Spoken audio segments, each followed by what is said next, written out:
নমস্কাৰ, এই মুহূৰ্তত আহি পৰিছে ৰাজ্যখনৰ বাবে ৰাতিপুৱাৰ কেইবাটাও বিগ ব্ৰেকিং নিউজ। এনে ধৰণৰ খবৰসমূহ নিতৌ চাবৰ কাৰণে চেনেলটো ছাবস্ক্ৰাইব কৰি ভিডিঅ'টোত এটা লাইক কৰি দিব। এই মুহূৰ্তত জনাই আছো এটা ব্ৰেকিং নিউজ। পৰীক্ষাতকৈ নিৰ্বাচন ডাঙৰ নহয়।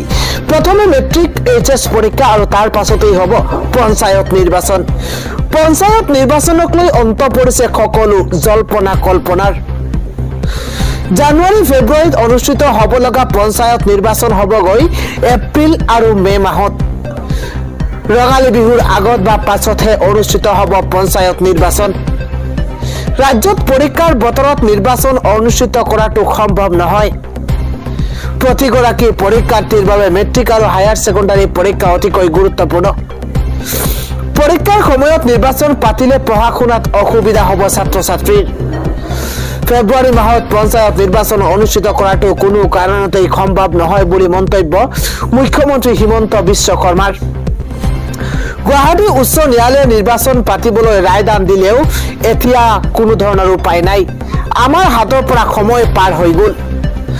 বৰ্তমান নিৰ্বাচন পতাৰ কোনো পৰিৱেশেই নাই বুলি মন্তব্য কৰিছে মুখ্যমন্ত্ৰী হিমন্ত বিশ্ব শৰ্মাই। আমি 2-3 তাৰিখে নিৰ্বাচনী অধিসূচনা জাৰি কৰিম বুলি ভাবিছিলো, কিন্তু সেয়া শেষলৈ হৈ নুঠিল। পঞ্চায়ত নিৰ্বাচনক লৈ অন্ত পৰিছে সকলো জল্পনা কল্পনাৰ। পৰৱৰ্তী খবৰটো হৈছে নিৰ্বাচনৰ পূৰ্বে কংগ্ৰেছৰ তৰফৰ পৰা বৃহৎ ঘোষণা কৰা হৈছে।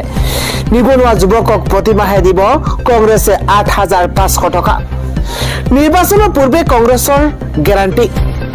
এইবাৰ নিবনুৱা যুৱচামক উদ্দেশ্যি প্ৰতিশ্ৰুতি কংগ্ৰেছৰ।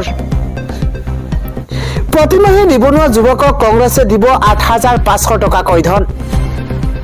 যুৱ উড়ান যোজনাৰ নামত বিশেষ আঁচনি ৰূপায়ণৰ আশ্বাস কংগ্ৰেছৰ। নিৰ্বাচনৰ পূৰ্বে জনতাক গেৰাণ্টি দি চৰকাৰ গঠনৰ পৰিকল্পনা কৰিছে কংগ্ৰেছে। দিল্লী নিৰ্বাচনৰ পূৰ্বে কংগ্ৰেছৰ 3 নম্বৰ গেৰাণ্টি দিছে জনতালৈ। কংগ্ৰেছ নেতা শচীন পাইলটৰ তৰফৰ পৰা এই ডাঙৰ ঘোষণা কৰা হৈছে। দিল্লীত উপস্থিত হৈ দিল্লীবাসীক উদ্দেশ্যি এই ঘোষণা কংগ্ৰেছৰ নেতাজনৰ। পৰৱৰ্তী খবৰ, বতৰে সেমেকিব এইবাৰ বিহু। 5 জিলাত ধাৰাসাৰ বৰষুণৰ সতৰ্কবাণী আঞ্চলিক বতৰ বিজ্ঞান কেন্দ্ৰৰ। বতৰ বিজ্ঞান কেন্দ্ৰৰ তৰফৰ পৰা 5খন জিলালৈ ধাৰাসাৰ বৰষুণৰ আগজাননী প্ৰদান কৰিছে। আজি নিশাৰে পৰা ধাৰাসাৰ বৰষুণৰ সতৰ্কবাণী বতৰ বিজ্ঞান কেন্দ্ৰৰ। বৰষুণৰ লগতে ঘন কুঁৱলীৰ আচ্ছাদনে ঢাকিব সমগ্ৰ ৰাজ্য। দৰং, নলবাৰী, বৰপেটা, পশ্চিম কাৰ্বি আংলং, শোণিতপুৰত ইতিমধ্যে বৰষুণৰ হাই এলাৰ্ট জাৰি কৰা হৈছে। তদুপৰি কোকৰাঝাৰ, দক্ষিণ শালমৰা, ধুবুৰী, চিৰাং, বঙাইগাঁওকে ধৰি গোৱালপাৰা, বাক্সা, কামৰূপ, মৰিগাঁও, ওদালগুৰি, নগাঁও, পশ্চিম কাৰ্বি আংলং, ডিমা হাছাও, কাছাৰ, শ্ৰীভূমিত ইতিমধ্যে ইয়েলো এলাৰ্ট জাৰি কৰা হৈছে। পৰৱৰ্তী খবৰ, পঞ্চায়ত নিৰ্বাচনৰ টিকটৰ বাবে ধন যাচিলে লগে লগে টিকট কাটিম। এই মন্তব্য ৰকিবুল হুছেইনৰ। পঞ্চায়ত নিৰ্বাচনৰ টিকটৰ বাবে ধন যাচিলে টিকট কাটিম বুলি মন্তব্য সাংসদ ৰকিবুল হুছেইনৰ। পঞ্চায়ত নিৰ্বাচনৰ টিকট দিব নোৱাৰিলেও টিকট কাটিব পাৰিম। পঞ্চায়ত নিৰ্বাচনৰ টিকট সন্দৰ্ভত সাংসদ ৰকিবুল হুছেইনে ডাঙৰ মন্তব্য কৰিছে। টিকটৰ নামত মোৰ সোঁহাতখনত পইচা দিলেই হাতখন কাটি পেলাম। টিকটৰ নামত ধন দিব বিচাৰিলে লগে লগে টিকট কাটিম। পঞ্চায়ত নিৰ্বাচনৰ টিকট সন্দৰ্ভত ডাঙৰ মন্তব্য কৰিছে ৰকিবুল হুছেইনে।